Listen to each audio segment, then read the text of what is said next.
ನಮಸ್ತೆ ಫ್ರೆಂಡ್ಸ್, ಇವತ್ತು ನಾನು ಮಾಡ್ತಿರೋ ಟಾಪಿಕ್ಕು ಸೂಕ್ಷ್ಮ ಅರ್ಥಶಾಸ್ತ್ರ ಮತ್ತು ಸಮಗ್ರ ಅರ್ಥಶಾಸ್ತ್ರ. ಹಾಗಾದರೆ ಸೂಕ್ಷ್ಮ ಅರ್ಥಶಾಸ್ತ್ರ ಅಂದರೆ ಏನು ಅನ್ನೋದನ್ನು ಮೊದಲು ತಿಳ್ಕೊಳ್ಳೋಣ. ಅರ್ಥವ್ಯವಸ್ಥೆಯ ಒಂದು ಭಾಗವನ್ನು ಅಥವಾ ಒಂದು ಘಟಕವನ್ನು ಕುರಿತು ಅಧ್ಯಯನ ಮಾಡುವ ಶಾಸ್ತ್ರವನ್ನೇ ಸೂಕ್ಷ್ಮ ಅರ್ಥಶಾಸ್ತ್ರ ಅಂತ ಕರೀತಾರೆ.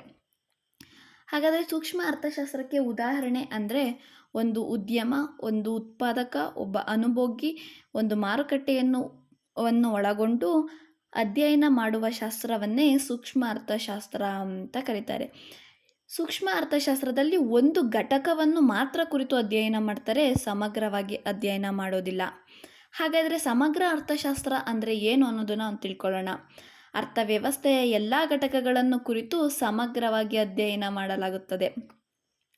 ಹಾಗಾದರೆ ಎಲ್ಲ ಉದ್ಯಮ ಸಂಸ್ಥೆಗಳು ಅಥವಾ ಎಲ್ಲ ಉತ್ಪಾದಕರು, ಎಲ್ಲ ಅನುಭೋಗಿಗಳು, ಸಮಗ್ರ ಮಾರುಕಟ್ಟೆಗಳನ್ನು ಕುರಿತು ಅಧ್ಯಯನ ಮಾಡಲಾಗುತ್ತದೆ.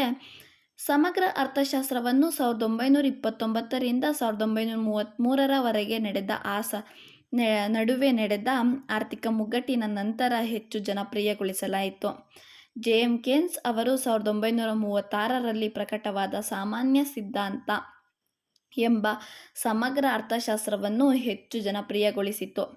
ಆಧುನಿಕ ಅರ್ಥಶಾಸ್ತ್ರವು ವಿಶಾಲ ವ್ಯಾಪ್ತಿಯನ್ನು ಹೊಂದಿದ್ದು, ಅದನ್ನು ಪ್ರಮುಖವಾಗಿ 2 ಶಾಖೆಗಳಾಗಿ ವಿಂಗಡಿಸಲಾಗಿದೆ. ಅವುಗಳೆಂದರೆ ಸಮಗ್ರ ಮತ್ತು ಸೂಕ್ಷ್ಮ ಅರ್ಥಶಾಸ್ತ್ರ ಎಂದು. ಈ ಪದವನ್ನು 1933ರಲ್ಲಿ ರ್ಯಾಗನ್ ಫಿಶ್ ಅವರು ಬಳಕೆ ಮಾಡಿದ್ದಾರೆ.